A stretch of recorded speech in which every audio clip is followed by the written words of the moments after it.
In June 1972, a woman appeared in Cedars-Sinai Hospital in nothing but a white, blood-covered gown. Now, this in itself should not be too surprising, as people often have accidents nearby and come to the nearest hospital for medical attention. But there were two things that caused people who saw her to vomit and flee in terror.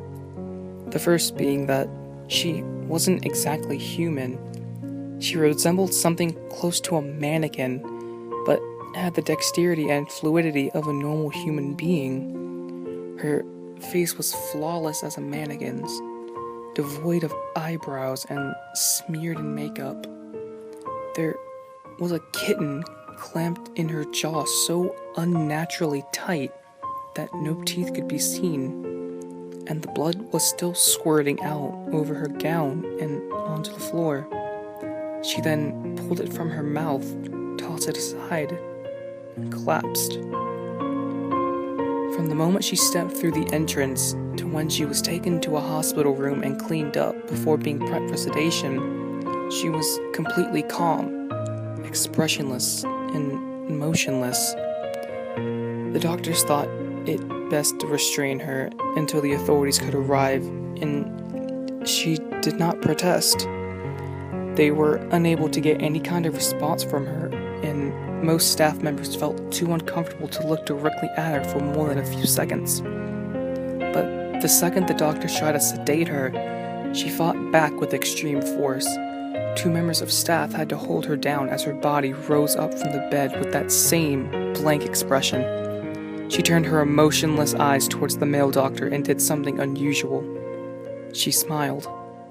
As she did, the female doctor screamed and let go out of shock. In the woman's mouth were not human teeth, but long, sharp spikes. Too long for her mouth to be closed fully without causing damage. The male doctor stared back at her for a moment before asking, "What the hell are you?"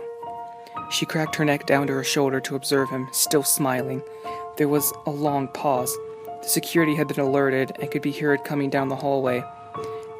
As he heard them approach, she darted forward, sinking her teeth into the front of his throat, ripping out his jugular and letting him fall to the floor, gasping for air as he choked on his own blood. She stood up and leaned over him, her face coming dangerously close to his as the light faded from his eyes. She leaned in closer and whispered into his ear, "I am God." The doctor's eyes filled with fear as he watched her calmly walk to greet the security men. His last ever sight would be watching her feast on them one by one. The female doctor who survived the incident named her the Expressionless. There was never a sighting of her again.